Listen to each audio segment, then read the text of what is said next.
क्या होगा जब दो अजनबी एक गे क्लब में मिल जाए और सारी हदों को पार कर जिस्म की भूख मिटाने में लग जाए। दोनों की ये हवस उनके जिंदगी में किस तरह का तूफान लेकर आने वाली थी। रोमियो टॉकीज पर आज हम एक्सप्लेन करेंगे दो ऐसे लड़कों की कहानी जिनकी जिंदगी बस 2 घंटे के अंदर ही बदल जाती है। वीडियो स्टार्ट करने से पहले प्लीज हमारे चैनल को हाइप करिए। अगर आप नए हैं तो चैनल को प्लीज सब्सक्राइब भी करिए। तो चलिए शुरू करते हैं। फिल्म की शुरुआत में हमें पेरिस का एक गे क्लब दिखाया जाता है। अभी सुबह के 4:27 हुए हैं। एक आदमी अभी अभी क्लब आया था। वो यहाँ वहाँ लोगों को देखने लगता है। हर तरफ बिना कपड़ों के गे लोग बैठे हुए थे। फिर वो आदमी अंदर जाता है। चारों ओर गे लोग एक दूसरे के साथ इंटीमेट हो रहे थे। वो आदमी देखता है कोई किसी को किस कर रहा था, कोई थ्रीसम कर रहा था, तो कहीं पर ग्रुप में कई सारे लोग मिलकर इंटीमेट हो रहे थे। वो आदमी भी अपने लिए एक पार्टनर तलाश करने लगता है। तभी उसकी नजर पड़ती है थियो पर। वो आदमी थियो के और करीब जाकर उसे देखने लगता है, लेकिन थियो किसी और को ही देख रहा था। उसकी नजर दूर खड़े एक खूबसूरत लड़के पर थी जिसका नाम है ह्यूगो, जो अपनी आंखें बंद कर एक लड़के को पैशनेटली किस कर रहा था। थियो धीरे धीरे ह्यूगो की ओर बढ़ने लगता है और करीब जाकर उसे देखने लगता है। अब वो आदमी भी थियो के पास आकर उसके जिस्म को छूने लगता है, लेकिन वो आदमी समझ जाता है कि थियो को उसमें इंटरेस्ट नहीं है और वो वहाँ से चला जाता है। इसके बाद एक और आदमी आकर थियो को किस करने लगता है। इस बार थियो मजे लेते हुए ह्यूगो को देख रहा था। थियो उसे बहुत करीब से देखने लगता है। ह्यूगो प्रोटेक्शन लगाकर इंटीमेट होना स्टार्ट कर देता है। अब थियो भी वहाँ रखा प्रोटेक्शन लेकर लगा लेता है और लूब लगाकर उस आदमी को बॉटम बनाकर इंटीमेट होने लगता है। ह्यूगो की आंखें अब भी बंद थी। उसने अब तक थियो को देखा नहीं था। अलग अलग लोगों के साथ इंटीमेट होते होते दोनों और भी करीब आ जाते हैं। फाइनली दोनों के लिप्स एक दूसरे से टकरा जाते हैं। किस करते ही दोनों के बीच एक कनेक्शन सा बन जाता है और ह्यूगो मुस्कुराने लगता है। किस करते हुए जब ह्यूगो अपनी आंखें खोलता है तो वो सामने थियो को देखता है। उसे देखते ही वो भी उसे बहुत ज्यादा पसंद आ जाता है। दोनों एक दूसरे को बस देखते ही रह जाते हैं। अब उन दोनों को एक दूसरे के अलावा वहाँ कोई दिखाई नहीं देता। दोनों के बीच एक अलग सा कनेक्शन बन गया था। दोनों सबको छोड़ एक दूसरे की तरफ आगे बढ़ते हैं और एक दूसरे को पैशनेटली किस करने लगते हैं। दोनों एक कपल की तरह एक दूसरे को प्यार कर रहे थे। उन्हें लग ही नहीं रहा था कि आज वो लोग पहली बार मिले हैं। दोनों एक दूसरे के बॉडी को प्यार से चूमने लगते हैं। दोनों एक दूसरे को बहुत प्यार करते हैं। थियो को इसमें बहुत मजा आ रहा था। धीरे धीरे दोनों भी अपना आपा खोने लगते हैं। दोनों बहुत ज्यादा मदहोश हो गए थे। थियो कब ह्यूगो को बॉटम बनाकर उसके साथ इंटीमेट होने लगता है दोनों को पता भी नहीं चलता। थियो के कानों में बस ह्यूगो की पुकार सुनाई दे रही थी। इस पुकार की गूंज में वो मदहोश होकर उसके साथ इंटीमेट हो रहा था। सब कुछ हो जाने के बाद भी दोनों एक दूसरे की बाहों में पड़े रहते हैं। आज दोनों को बहुत मजा आया था। ऐसा कनेक्शन उन्हें पहले कभी महसूस नहीं हुआ था। अब दोनों काउंटर पर आकर अपने कपड़े ले लेते हैं और अपना अपना बिल पे करके उस क्लब से बाहर निकलते हैं। फिर इसके बाद थियो बाहर आकर देखता है तो ह्यूगो उसी का इंतजार कर रहा था। वो थियो के करीब आकर फिर से उसे बहुत प्यार से किस करता है। ये पेरिस शहर है और अब समय हो रहा था सुबह के 4:47, यानी वो लोग बस 20 मिनट पहले ही मिले थे। वो लोग अब पेरिस की खाली सड़कों पर बातें करते हुए चलने लगते हैं, जहाँ ह्यूगो थियो से कहता है कि तुम्हारा प्राइवेट पार्ट बहुत ही सुंदर है और वो छूने के लिए बिल्कुल परफेक्ट है। उसकी बातें सुन थियो को अच्छा लगता है और लगता है कि ह्यूगो बस ऐसी ही उसकी तारीफ कर रहा है। लेकिन ह्यूगो कहता है कि एक लड़के के लिए प्राइवेट पार्ट बहुत इंपॉर्टेंट होता है और वो तो प्राइवेट पार्ट के प्यार में भी पड़ सकता है। उसकी ये नॉटी और फ्लर्टी बातों से थियो तो ब्लश करने लगा था। ह्यूगो उससे कहता है कि वो फिर से उससे मिलना चाहता है, उसके प्राइवेट पार्ट को देखना चाहता है, उसे छूना चाहता है, किस करना चाहता है और भी बहुत कुछ करना चाहता है। अब वो लोग अपनी साइकिल्स लेकर सुबह सुबह पेरिस की खाली सड़कों पर घूमने लगते हैं। अब तक दोनों को एक दूसरे का नाम भी पता नहीं, लेकिन जो कनेक्शन उन्हें एक दूसरे के साथ फील हुआ था, ऐसा एहसास दोनों को पहले कभी नहीं हुआ था। ह्यूगो थियो से कहता है कि आज रात तुम्हारे साथ बिल्कुल अलग था। जिस तरह से हमने प्यार किया ये बहुत अनयूजुअल था, क्योंकि मैंने तुम्हारे साथ सिर्फ अपनी हवस नहीं मिटाई बल्कि प्यार किया। ऐसा लग रहा था मानो हमने प्यार को जन्म दिया हो और हमें ऐसा और कई बार करना चाहिए। ह्यूगो उसे बताता है कि अब हम मेरे घर जाएंगे और बहुत सारा प्यार करेंगे। थियो इसके लिए राजी हो जाता है। अब चलते वक्त थियो भी कहता है कि उसके लिए भी ये सब कुछ बहुत अलग था। हालांकि उसने इससे पहले ऐसा ऐसा कभी नहीं किया, ये उसका पहली बार था, लेकिन उसे ह्यूगो के साथ ये करके बहुत मजा आया। पहली बार था ये सुन ह्यूगो को पहले लगता है कि क्लब में पहली बार, लेकिन थियो की बातों से पता चलता है कि पहली बार बिना प्रोटेक्शन के उसने ऐसा किया था। उसकी बात सुन ह्यूगो परेशान होकर वहीं रुक जाता है। उसे गुस्सा आ जाता है कि थियो ने बिना प्रोटेक्शन यूज किए उसे बॉटम बनाकर उसके साथ इंटीमेट हुआ। वो उस पर चिल्लाने लगता है। अब ह्यूगो बहुत पैनिक हो गया था। थियो को भी उसकी बातें सुन बुरा लगता है। वो थियो से पूछता है कि क्या तुम HIV पॉजिटिव हो, लेकिन थियो को पता नहीं था। उसने 2 महीने से अपना टेस्ट नहीं कराया था। अब ह्यूगो एड्स हेल्पलाइन को कॉल करने का डिसाइड करता है। एड्स हेल्पलाइन वो होती है जो ऐसे सिचुएशंस में हमें मेडिकल गाइडेंस देती है कि अब आगे क्या किया जाए। ह्यूगो थियो की ओर से हेल्पलाइन पर कॉल कर बताता है कि उसने अभी अभी एक लड़के के साथ बिना प्रोटेक्शन संबंध बनाए हैं। हेल्पलाइन द्वारा पूछा जाता है कि जिसके साथ तुमने संबंध बनाए क्या वो HIV पॉजिटिव है। तब ह्यूगो कहता है कि हाँ वो HIV पॉजिटिव है। उसकी बात सुन थियो समझ जाता है कि ह्यूगो HIV पॉजिटिव है और अब वो बहुत डर जाता है। हेल्पलाइन वाले उन दोनों को साथ में नजदीकी हॉस्पिटल आने के लिए कहते हैं ताकि उनकी मदद कर सके, लेकिन ह्यूगो की फोन पर बातें सुन थियो बहुत डर जाता है और वो जल्दी से वहाँ से निकल जाता है। ह्यूगो उसका पीछा कर उसका रास्ता रोक लेता है और कहता है कि हमें साथ में हॉस्पिटल जाना होगा, लेकिन थियो को अब ह्यूगो अजीब लगने लगा है। उसे उस पर अब ट्रस्ट नहीं। उसे ये भी पता नहीं कि क्या उसने ये कॉल सच में हेल्पलाइन को की थी या किसी और को, इसलिए वो डिसाइड करता है कि वो अकेला ही हॉस्पिटल जाएगा। ह्यूगो थियो से उसका नंबर मांगता है, लेकिन थियो को अपना नंबर भी उसके साथ शेयर नहीं करना था। ह्यूगो कहता है कि तुम्हारे ट्रीटमेंट के लिए हॉस्पिटल वाले मेरे टेस्ट रिजल्ट्स भी जरूर मांगेंगे। तब जाके थियो अपना नंबर देता है। थियो का मोबाइल नंबर 07 से स्टार्ट होता था। यूजुअली पेरिस में नंबर 06 से स्टार्ट होता है। ह्यूगो को ये बात बहुत अजीब लगती है। नंबर सेव करते वक्त पहली बार दोनों अपना नाम एक दूसरे को बताते हैं। अब थियो हॉस्पिटल की तरफ निकलता है और ह्यूगो भी उसके पीछे पीछे जाने लगता है। थियो को अब भी ह्यूगो पर भरोसा नहीं था। वो एक अलग रास्ता लेकर निकल जाता है। वो नहीं चाहता कि ह्यूगो उसका पीछा करे। थियो के दिमाग में अब काफी कुछ चल रहा था। उसे क्लब में आए लोग अपनी आंखों के सामने दिखाई देने लगते हैं और कानों में वही ह्यूगो की सिसकारियां सुनाई दे रही थी। फाइनली थियो हॉस्पिटल पहुंच जाता है। उसे ह्यूगो के काफी सारे मैसेजेस आ रहे थे। वो उसे कुछ इंपॉर्टेंट चीज बताना चाहता था, लेकिन थियो उसके मैसेजेस को पूरी तरह से इग्नोर कर देता है और हॉस्पिटल के अंदर जाता है। अब वक्त हो रहा था 5:02। वो रिसेप्शन पर जाकर बस बताता है कि उसे एड्स हेल्पलाइन वालों ने भेजा है। ये सुन रिसेप्शनिस्ट सब कुछ समझ जाती है। वो उसे बिना अनकंफर्टेबल कराए कुछ डिटेल्स पूछती है, जैसे कि ये एक्सपोजर कितने वक्त पहले हुआ, क्या उसका पार्टनर भी साथ आया है और बाकी सारी डिटेल्स। थियो उसे सारी डिटेल्स बताता है। इसके बाद रिसेप्शनिस्ट उसे वेटिंग एरिया में बैठने के लिए कहती है।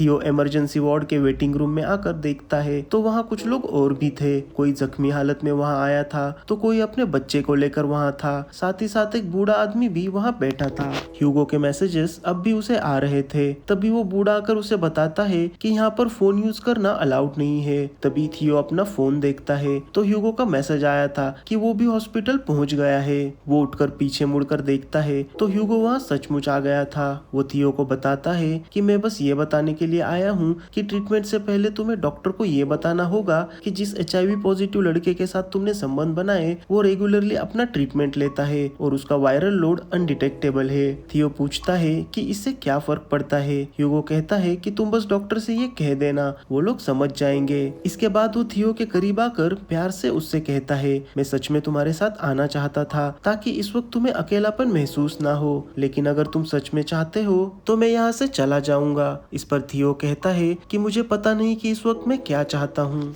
ह्यूगो कहता है कि फिर मुझे डिसाइड करने दो कि क्या करना है। वो थियो की आंखों में देखने लगता है और कहता है कि मैं तुम्हारा माइंड रीड कर रहा हूँ। फाइनली थियो को हंसी आती है और वो उसे रुकने के लिए कहता है। अब दोनों आकर वहाँ बैठ जाते हैं। थियो अब बहुत डरा हुआ था। ह्यूगो उससे कहता है कि मैं भी एक वक्त तुम्हारी जगह पर था जब मेरे टेस्ट रिजल्ट्स आए थे और मैं पूरी तरह से अकेला था और मैं नहीं चाहता कि तुम भी उस सब से अकेले गुजरो, इसलिए मैं तुम्हें कंपनी देना चाहता था। वो थियो को एक वेबसाइट खोलकर दिखाने लगता है कि एक्टिव पेनिट्रेशन से इन्फेक्शन फैलने के चांसेस सिर्फ 0.06 से 0.62% है। तभी पीछे का बूढ़ा उन्हें परेशान करते हुए फोन को अंदर रखने के लिए कहता है। वो बूढ़ा उन्हें बहुत ही परेशान कर रहा था, इसलिए वो लोग उठकर कॉफी पीने चले जाते हैं। थियो उसे फिर से वो वेबसाइट दिखाने के लिए कहता है। वेबसाइट का डेटा देखकर थियो कहता है कि अगर इन्फेक्शन फैलने के चांसेस सिर्फ 0.62% है तो भी इतने सारे लोग इन्फेक्ट हो रहे हैं, तुम्हारा ही एग्जाम्पल ले लो। लेकिन ह्यूगो कहता है कि मेरी बात अलग है। थियो को लगता है कि शायद ह्यूगो बॉटम बनता है, इसलिए इन्फेक्ट होना उसके लिए ज्यादा आसान था।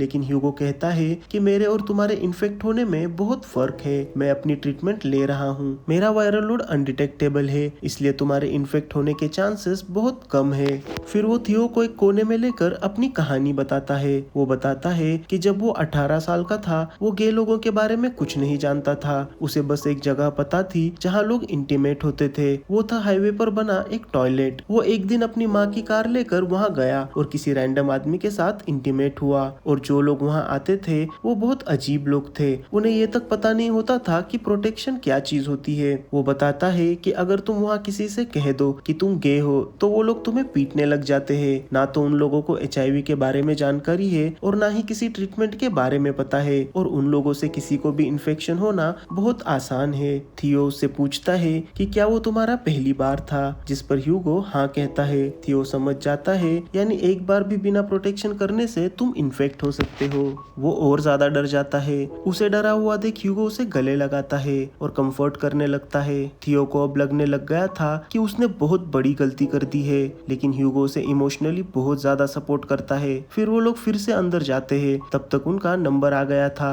उन्हें अंदर जाता देख वो बूढ़ा उन पर चिढ़ जाता है। वो चीखते हुए सबको बताने लगता है कि ये डॉक्टर्स हमेशा गे लोगों को प्रायोरिटी देते हैं। तभी डॉक्टर उन्हें उसे इग्नोर करने के अंदर ले जाती है। अब डॉक्टर उन्हें अंदर ले जाकर सारी डिटेल्स पूछती है। थियो उसे झूठ कहता है कि इंटीमेट होते वक्त प्रोटेक्शन फट गया था, लेकिन डॉक्टर उसे और भी ज्यादा डिटेल में सारी चीजें बताने के लिए कहती है। तब थियो बताता है कि इंटीमेसी के वक्त वो एज अ टॉप था और बीच में ही प्रोटेक्शन फट गया। इसके बाद भी वो नहीं रुका और अपने पार्टनर के अंदर ही इजैकुलेट कर दिया। और वो बताता है कि वो रेगुलर बेसिस पर अपना HIV टेस्ट कराता रहता है और 2 महीने पहले कराई टेस्ट में वो निगेटिव था। फिर डॉक्टर ह्यूगो से उसका स्टेटस पूछती है, जिस पर ह्यूगो कहता है कि वो HIV पॉजिटिव है, लेकिन वो अपना ट्रीटमेंट ले रहा है और उसका वायरल लोड भी अनडिटेक्टेबल है। सारी जानकारी सुनने के बाद डॉक्टर बताती है कि ऐसे इमरजेंसी सिचुएशंस के लिए एक ट्रीटमेंट अवेलेबल है, जिससे वायरस तुम्हारे बॉडी के अंदर रिप्रोड्यूस होना रुक जाएगा, जिसके लिए तुम्हें 28 दिन तक हर रोज दवाई खानी होगी। फिर डॉक्टर दवाई लाने के लिए जाती है। थियो अब भी डरा हुआ था, लेकिन ह्यूगो उसे फिर से किस कर थोड़ा कंफर्ट कराता है। फिर डॉक्टर दवाई लेकर आती है और दवाई के बारे में सारी जानकारी अच्छे से एक्सप्लेन करती है। साथ ही साथ ये भी बताती है कि उन लोगों को मंडे को साथ में हॉस्पिटल आना होगा। ह्यूगो मंडे को थियो के साथ फिर से हॉस्पिटल आने के लिए रेडी था। थियो दवाई का पहला डोज वही डॉक्टर के सामने ही ले लेता है। उनके जाने से पहले डॉक्टर बताती है कि तुम्हारी ट्रीटमेंट वक्त पर स्टार्ट हो गई है, इसलिए इन्फेक्शन फैलने का खतरा कम हो गया है और तुम्हारा टेस्ट रिजल्ट निगेटिव आएगा। अब दोनों दवाइयाँ लेकर वहाँ से निकल जाते हैं। दवाइयाँ खाकर थियो को थोड़ी सी राहत मिली थी। अब दोनों को मंडे को फिर से साथ में हॉस्पिटल आना था। थियो को लगता है कि ह्यूगो एक हेयर ड्रेसर है, क्योंकि पेरिस में मंडे को हेयर कट की सारी दुकानें बंद होती है। लेकिन ह्यूगो उसे बताता है कि वो एक नोटरी क्लर्क है और उसका बॉस उसे हर मंडे को छुट्टी देता है। नोटरी क्लर्क सुनकर थियो उससे थोड़ा इम्प्रेस होता है। दोनों बातें करते हुए बस चलने लगते हैं। दोनों को पता नहीं था कि अब वो लोग कहाँ जा रहे हैं। दोनों बस एक दूसरे की कंपनी एंजॉय कर रहे थे। थियो अपने फोन में टाइम चेक करता है। अभी सुबह के 5:25 हुए थे, यानी उन्हें मिले हुए अब तक 1 घंटा ही हुआ था। दोनों को भी नींद नहीं आ रही थी और ना ही अपने अपने घर जाना था। अब दोनों को भूख लग जाती है। दोनों खाने की तलाश में पेरिस की खाली सड़कों पर दौड़ने लगते हैं। फिर थक कर दोनों फिर से चलने लगते हैं। थियो जानना चाहता था कि इस ट्रीटमेंट के क्या क्या साइड इफेक्ट्स होते हैं, ताकि वो हर चीज के लिए तैयार रह सके। लेकिन ह्यूगो बताता है कि कोई भी साइड इफेक्ट्स धीरे धीरे खत्म हो जाते हैं और हर रोज दवाइयाँ खाना जिंदगी का एक रूटीन बन जाता है और एक वक्त पर इसकी आदत हो जाती है। लेकिन भले ही हम इससे ना मरे, लेकिन ये वायरस हमारे अंदर रहता है और जिंदगी भर हमें इसके साथ जीना पड़ता है। उसकी बातें सुन थियो फिर से थोड़ा पैनिक होने लगता है। इस वक्त वो ह्यूगो को किस भी करना चाहता था और पंच भी मारना चाहता था। उसे उस पर प्यार भी आ रहा था, लेकिन उतना ही गुस्सा भी आ रहा था। वो उसे खींचकर एक पोल की ओर ढकेल देता है, लेकिन अगले ही पल उसे गले लगाता है। ह्यूगो उसकी हालत को अच्छे से समझता है। वो जानता है कि थियो इस वक्त किस दौर से गुजर रहा होगा। दोनों फिर से अपना मूड ठीक कर खाने की तलाश में निकलते हैं। अब वो लोग एक कबाब के शॉप में आते हैं। कबाब बेचने वाला आदमी बहुत बड़बोला था। वो उन्हें बताता है कि वो सीरिया से यहाँ पर आया है। वो अपने देश में चल रहे वॉर के बारे में बताता है कि वहाँ के लोगों की हालत कितनी बदतर है है। अब वो लोग खाना खाने के लिए एक शांत जगह ढूंढने लगते हैं। ह्यूगो को लगता है कि थियो एक स्टूडेंट है, लेकिन थियो बताता है कि वो एक बहुत बड़ी कंपनी में एज एन इंटर्न काम करता है। अब वो लोग थियो के बारे में बात करते हैं कि वो क्या करता है और आगे लाइफ में क्या करना चाहता है, लेकिन बात करते वक्त थियो फिर से स्ट्रेस में आने लगता है। उसे डर लगने लगा था कि अगर कल के को वो HIV पॉजिटिव निकला तो उसकी जिंदगी में काफी कुछ बदल जाएगा। अब ह्यूगो उससे जानना चाहता था कि उसका फोन नंबर 07 से क्यों स्टार्ट होता है, जो उसे बहुत अनयूजुअल लगता है। लेकिन अब धीरे धीरे थियो को फिर से ह्यूगो पर गुस्सा आने लगा था और वो उसके और सवालों को नहीं सुनना चाहता। वो लोग एक कोने में आते हैं जहाँ ह्यूगो फिर से थियो को अपने करीब लेता है और फिर से थियो का मूड ठीक करने का ट्राई करता है। फिर दोनों मिलकर खाना खाने लगते हैं। अब थियो जानना चाहता था कि आज जो दोनों के बीच हुआ क्या ह्यूगो के साथ वैसा अक्सर होता है, लेकिन ह्यूगो बताता है कि आज हम दोनों के बीच कुछ अलग था, इसलिए मैं अपना आपा खो बैठा और किसी चीज पर ध्यान नहीं दिया। लेकिन थियो तो उस पर बहुत गुस्सा था, जिसे देख अब ह्यूगो भी गुस्सा होता है। वो कहता है कि आज हम दोनों की गलती थी, मैंने तुमसे कभी नहीं कहा था कि बिना प्रोटेक्शन के मेरे अंदर घुस जाओ। जिस पर थियो कहता है कि भले ही तुमने मुझसे ऐसा नहीं कहा, लेकिन मेरे कानों में जोर जोर से चिल्ला रहे थे कि और जोर से करो और जोर से करो। अब ह्यूगो की भी उसको समझाने की लिमिट खत्म हो गई थी। वो कह देता है कि वो मंडे को हॉस्पिटल पहुंच जाएगा और वहां से जाने लगता है। उसे जाता देख थियो उसे सॉरी बोल उसे जाने से रोक लेता है। ह्यूगो भी उसे प्यार से किस कर अपने गले लगाता है। थियो उसे बताता है कि उसे उसके साथ बहुत सेफ फील होता है। अब दोनों भी इस बात को मान लेते हैं कि आज दोनों की गलती थी, क्योंकि दोनों को एक दूसरे का साथ चाहिए था। दोनों एक दूसरे के बहुत ज्यादा करीब आना चाहते थे। दोनों बताते हैं कि दोनों ने भी बिल्कुल शराब नहीं पी थी, फिर भी दोनों एक दूसरे को देख नशे में चले गए थे और एक दूसरे के जिस्म के प्यासे बन गए थे। ह्यूगो को लगता है कि दोनों को अब रिलेशनशिप में जाना चाहिए, क्योंकि जिस तरह से दोनों एक दूसरे को पसंद कर रहे थे, दोनों एक दूसरे के लिए ही बने थे। थियो कहता है कि अब उसे घर जाना होगा। ह्यूगो को भी उसके साथ उसके घर जाना था। थियो उसे भी साथ चलने के लिए कहता है। अब समय हो रहा था 5:41। अब दोनों डिसाइड करते हैं कि वो लोग सुबह की पहली मेट्रो पकड़कर थियो के घर जाएंगे और फिर से दोनों पेरिस की खाली सड़कों पर दौड़ते हुए मेट्रो स्टेशन की तरफ जाने लगते हैं और लास्ट मोमेंट पर सुबह की पहली मेट्रो पकड़ लेते हैं। अब वो लोग वहाँ पर एक औरत के बाजू में जाकर बैठते हैं। उस औरत के ट्रेन से उतर जाने के बाद दोनों एक दूसरे को फिर से प्यार से देखने लग जाते हैं। पता नहीं आज ऐसा क्या हुआ था जिसने दोनों को एक दूसरे का दीवाना बना दिया था। फिर अगली स्टेशन पर वो लोग भी उतर जाते हैं और अपने वर्किंग लाइफ के बारे में बातें करते हुए थियो की घर की तरफ निकलते हैं। जब वो लोग थियो के घर के नीचे पहुंचते हैं तब ह्यूगो पूछता है कि क्या वो ऊपर आ सकता है। वो देखना चाहता था कि थियो कहाँ रहता है। थियो उसे ऊपर ले जाता है और पहले ही बता देता है कि उसका घर काफी छोटा है। घर के अंदर आकर दोनों फिर से एक दूसरे को किस करते हैं। फिर ह्यूगो अपनी हाथों से थियो के कपड़े उतारने लगता है। उसके कपड़े उतारते वक्त थियो बताने लगता है कि उसका मोबाइल नंबर 07 से क्यों स्टार्ट होता है। जब उसने अपने पिता को पहली बार उसके गे होने के बारे में बताया था तो वो उस पर बहुत गुस्सा हो गए थे। वो लगातार उसे कॉल करते, उसे बहुत भला बुरा कहते, उसे गालियां देते, इसलिए उसने अपना नंबर चेंज कर दिया था। ह्यूगो उसे प्यार करते हुए उसकी हर बात सुन रहा था। अब ह्यूगो नीचे बैठकर उसके पेट पर बहुत ही प्यार से किस करने लगता है। इसके बाद वो उसकी पैंट भी खोलता है। उसे थियो बहुत ज्यादा खूबसूरत लगता है। वो उसके बॉडी को बहुत ज्यादा पसंद करता है। वो उसकी तारीफ करते हुए उसके हर एक बॉडी पार्ट को चूमने लगता है। थियो भी इस पल को बहुत एंजॉय कर रहा था। फाइनली वो नीचे बैठकर थियो के प्राइवेट पार्ट को बहुत प्यार से देखने लगता है। उसको उससे प्यार हो गया था। वो उस पार्ट की बहुत ज्यादा तारीफ करता है और बताता है कि वो उसके प्राइवेट पार्ट का दीवाना हो गया है। वो हर वक्त उसे देखते रहना चाहता है, उसे अपने हाथ से छूना चाहता है, उसे किस करना चाहता है और ये कहते हुए वो उसके प्राइवेट पार्ट को चूमने लगता है। उसकी ये सारी प्यार भरी बातें सुन वो ह्यूगो से पूछता है कि क्या हम लोग फिर से इंटीमेट हो सकते हैं। लेकिन अब ह्यूगो को भी अपने घर जाना था और वो उससे कल मिलने का प्रॉमिस कर वहाँ से चला जाता है। इस वक्त समय हो रहा था 5:56। 2 मिनट बाद ह्यूगो फिर से दरवाजे पर नॉक करता है। वो वापस आ गया था क्योंकि वो थियो को हॉस्पिटल जाने तक इस तरह से अकेला छोड़ना नहीं चाहता था। वो उसे भी अपने साथ उसके घर चलने के लिए कहता है। थियो भी खुशी से उसके साथ चलने के लिए राजी हो जाता है। थियो पूछता है कि अब आगे हमारा क्या होगा। इस पर ह्यूगो कहता है कि अब अगले 28 दिन के ट्रीटमेंट तक मैं तुम्हारे साथ रहूंगा, फिर तुम्हारा टेस्ट होगा और रिजल्ट के वक्त भी मैं तुम्हारे साथ रहूंगा। इसके बाद अगले 3 महीने तक भी मैं हमेशा तुम्हारे साथ रहूंगा। 3 महीने बाद अगर तुम्हें डर ना लगे और अगर तुम मेरे साथ इंटीमेट होना चाहो तो हम लोग प्यार करते रहेंगे। थियो पूछता है फिर उसके बाद क्या होगा। फिर ह्यूगो कहता है कि फिर हम लोग बस एक दूसरे को प्यार करते रहेंगे, फिर हम लोग काफी वक्त तक एक साथ रहेंगे। थियो पूछता है कि कितने वक्त तक साथ रहेंगे। ह्यूगो कहता है शायद अगले 20 साल तक साथ रहेंगे और इन 20 सालों में हम लोग बहुत कुछ करेंगे। थियो पूछता है कि फिर इसके बाद क्या होगा। इस पर ह्यूगो उदास होकर कहता है कि फिर हम भी बाकियों की तरह ब्रेकअप कर लेंगे। ये बहुत दर्द भरा होगा लेकिन यही लाइफ की सच्चाई है। फिर दोनों अपनी बातें खत्म कर ह्यूगो के घर जाने लगते हैं। दोनों अब बहुत खुश थे। दोनों भी ज्यादा देर तक एक दूसरे से दूर नहीं रह पा रहे थे। बाहर आने पर थियो को याद आता है कि वो अपना मोबाइल घर पर ही भूल आया। वो अपना फोन लेने जा रहा था तब ह्यूगो उसे रोक देता है। वो कहता है अगर तुम वापस पीछे मुड़े तो मैं यहाँ से चला जाऊंगा और हम दोनों के बीच जो भी है, जो भी प्रॉमिसेस मैंने किए हैं, वो सब इसी पल खत्म हो जाएंगे। अब हम पीछे नहीं मुड़ेंगे और बस आगे ही बढ़ेंगे। वो थियो को अपना फोन दे देता है और कहता है कि मंडे तक तुम मेरा फोन इस्तेमाल करना। थियो को भी किसी भी हाल में ह्यूगो को नहीं खोना था।